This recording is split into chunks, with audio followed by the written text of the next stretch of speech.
माँ का बहुत बढ़िया कार्यक्रम हो रहा है। सभी घर की बहुएं बेटियां आज बृहस्पतिवार को जो है एक माँ ओसानी का प्रसाद कर भारत के रीति रिवाज का निर्वाह कर रही हैं। आज 29 मई और दिन बृहस्पतिवार है। बहुत मंगलमय दृश्य है।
हमारे देश भारत की संस्कृति है जिसका निर्वाह माताएं, बहनें, बहुएं, बेटियां करती हैं।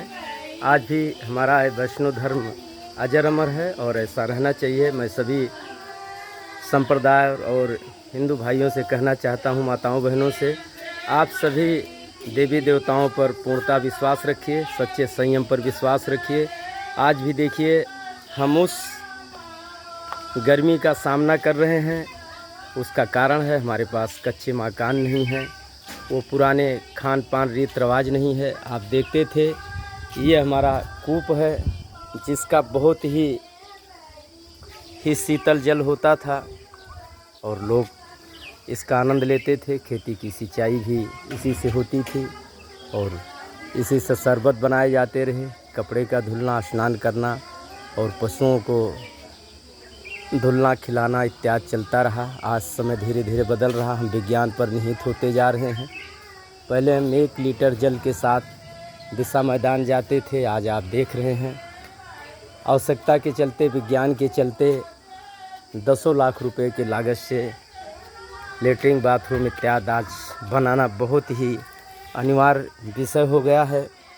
लोग कहते हैं कहीं कहीं लिखा होता है इज्जत घर, ये आपका ये इज्जत घर बोलता है और बहुत आवश्यकता इसकी भी है, क्योंकि अच्छे अच्छे रिश्तेदार और संबंधी आने से पहले पूछते हैं कि आपके पास इंग्लिश या हिंदी लेटरिन या बाथरूम इत्यादि या ठंडी में गीजर या वॉल फैन, लेजर फैन है या नहीं है, या हिंदी लेटरिन या लेडीज बाथरूम इत्यादि लोग पूछते हैं। यह सत्य है कि आजकल यह भी इज्जत घर ही बोलेगा और होना भी बहुत अनिवार्य है, क्योंकि बढ़ते विज्ञान में यदि हम आप नहीं खुलते मिलते हैं तो एक तरह से अबोध और नादान माने जाते हैं। ये बाहर के निकलने के लिए है। आज देखिए आवश्यकता एक ऐसी धरोहर बन गई है कि हर व्यक्ति विज्ञान के छाए में धीरे धीरे अपने को निर्भर होते जा रहा है, जिसके चलते प्राकृत से आप लड़ाई नहीं लड़ सकते हैं, विज्ञान आपका कितना भी आगे हो। आज हम देख रहे हैं बागों में पेड़ पौधे भी इस टेम्परेचर का सहन नहीं कर पा रहे हैं, गर्मी का, उनकी भी पत्तियां मुरझा जा रही हैं। और ये हमारा अस्तबल था, यहीं घोड़े रहते थे।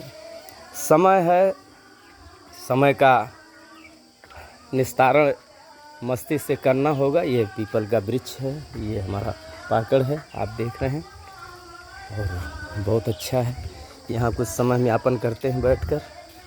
और ये आप देख रहे हैं ये सरकार के द्वारा जो पानी सप्लाई की गई है, एक टोटी यहाँ लगी जो अंदर जाती है, एक इधर टंकी को भरने का कार्य करती है और ये किधर लगा गया है। 3 पुत्र हैं, तीनों की व्यवस्था है, एक इधर लगी है, ये घर के अंदर या कहीं और जाएगी। आप देखिए बट वृक्ष का आनंद, जिसे हम अमर वृक्ष कहते हैं, यही है अमर वृक्ष।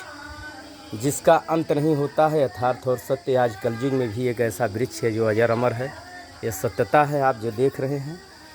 और संसाधन, ये तो हमारा प्रथम साधन है, ये हमारे बुजुर्गों की देन है, धरोहर है। पहले लोग पैदल चलते थे, आज देखिए साइकिल से चलना भी एक शर्म महसूस करते हैं। मेरे पास 3 गाड़ियाँ, एक रॉयल एनफील्ड और एक HF डिलक्स, एक स्प्लेंडर थी, मैंने हटा दिया। साइकिल से मार्केट है, कहीं रिश्ते में जाते हैं तो लोग एक अलग निगाह से देखते हैं, गरीबी आ गई क्या। पर नहीं, पेट से मुझे कुछ समस्या थी।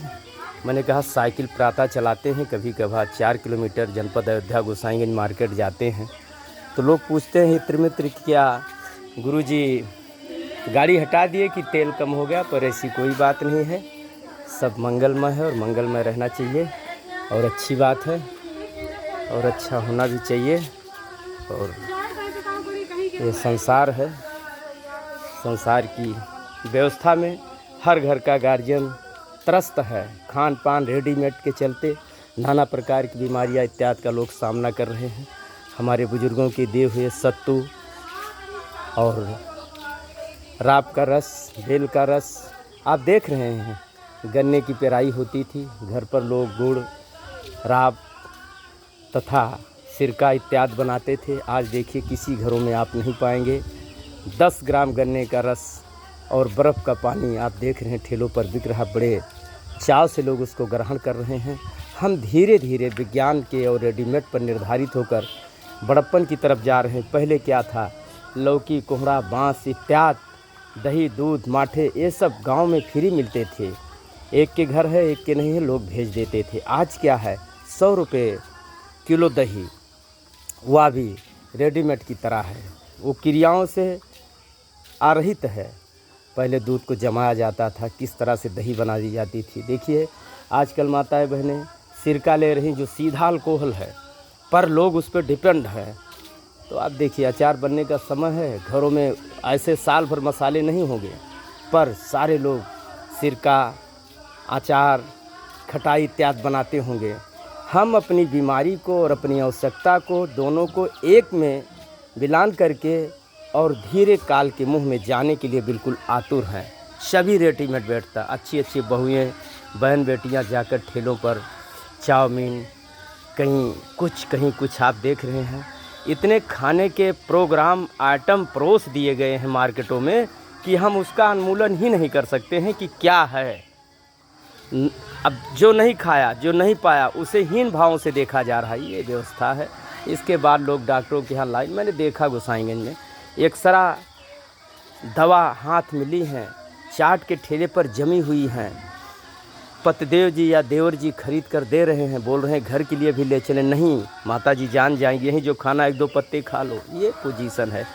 कौन कहता है ईश्वर गलत है? ईश्वर सदा यथार्थ सत्य हैं। कोई लंगड़ा लूला बहरा नहीं, सबको हाथ पैर आँख कान मस्तिष्क दिए हैं। हर व्यक्ति बफर में जाता तो पहले देखता है क्या है। जात पात को वहाँ भूल कर सब आइटम को देखते हैं, ऐसे खाते हैं कि अपनी भी 6 महीने की खुराक चली जाती है। शरीर उनका बिल्कुल बीमारियों से ग्रसित हो जाता है। क्या समय है, ध्यान दीजिए। न कोई संत है, न कोई महात्मा है, सब विरक्त है, सब गृहस्थ है। इसी गृहस्थ आश्रम से सब की उत्पत्ति होती है, अधिकारी, कर्मचारी, भिखारी, सभी तरह के। मैंने कब सम्मेलन सुनने का ज़्यादा मन बनाया और काफ़ी समय से सुन रहा हूँ। आनंद आता है, पर जो आनंद वो देना चाहते, परोसना चाहते हैं, वो हम लोगों के पास पहले से परिपूर्ण है। समय अनुसार योगा करने लोग जा रहे हैं, योगा कर रहे हैं। योगा तो हम लोगों का छीन लिया गया। जो हमारे कृषि यंत्र थे उन्हें हमसे विलुप्त कर दिया गया। आज हम योगा करने जा रहे हैं। बहुत सारी समस्याएं हैं। लोग भोजन को गरिष्ठ तरह से खा रहे हैं, अलग तरह से खा रहे हैं, पनीर खा रहे हैं, जबकि सत्य है कि पनीर में प्याज इत्यादि ऐसे अनैतिक का सेवन नहीं करना चाहिए। पर आवश्यकता, बफर में आप गए यदि नहीं खा पा रहे हैं तो आपको बड़े हीन भाव से देखेंगे। यहाँ जात पात की बात करेंगे, वहाँ नहीं पूछेंगे कौन बनाने आया था, कौन है, कैसे, क्या है, क्या बीमारी है, उसका खान पान क्या है, कुछ नहीं। तो बहुत सारी बातें हैं इसमें। कुछ प्रेमानंद जी को लाइक कर रहे हैं, कुछ धीरेन्द्र शास्त्री जी को, कुछ अनुद्राचार्य जी को। ऐसा कुछ नहीं, सभी प्रेमानंद है, सभी अनुद्राचार है, सब धीरेन्द्र शास्त्री है, सब के अंदर हर शक्तियाँ परिपूर्ण हैं। केवल अपने शक्ति को आप चलाना सीखें, छोड़ें तो अपने मस्तिष्क के उस तरंग को छोड़ें, सब परिपूर्ण है। मैं एक भविष्यवाणी करता हूँ, किसी व्यक्ति को कोई व्यक्ति नहीं मारेगा, हर व्यक्ति अपनी आदत, अपने अमल और अपने शक के चलते खुद मारा जाएगा। यह अजर अमर है। विज्ञान पर लोग इतना विलुप्त हो जाएंगे, धीरे धीरे सब मिट जाएंगे। बाकी क्या वायरस आप देख ही रहे हैं, लाखों बच्चे पढ़ रहे हैं, उनकी खान पान पहनाव, उनका हाथ का मोबाइल, उनका संसाधन, उनके सहेलियों का आना जाना, सहेलियों के भाइयों से मिलना जुलना, जात प्रजात में संबंध बनाना, बहुत सारी बातें हैं, ये चलती रहेंगी। हम हिंदू हैं ना, एक रहेंगे। ठीक है, बफर ने हमको सीख दे दिया। प्रवचन सुनने की और मंत्र जपने की किसी धर्म स्थल पे जाने की आवश्यकता नहीं है। पूजा उसकी होगी जिसके पास धन होगा, ऐश्वर्य होगा। पहले हमारे बुजुर्गों में बल की पूजा होती थी, उनके पास इतने बेटे हैं, कहीं बच के नहीं जाओगे। आज धन की पूजा हो रही है, धन के माध्यम से दूसरों के बेटों को क्रिमिनल तौर पर, अंगरक्षक तौर पर, शरारती तत्वों को जोड़ा जा रहा है। सदा धन की पूजा हुई है और धन की पूजा होती रहेगी।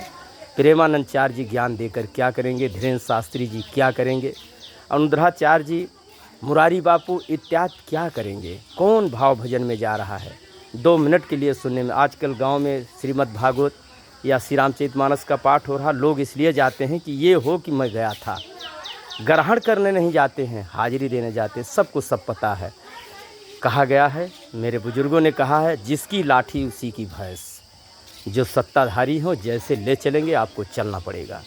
आज तापमान कहाँ पहुँच रहा है, हम सब अपने पुराने बुजुर्गों के दिए हुए भवन को आप देख रहे हैं।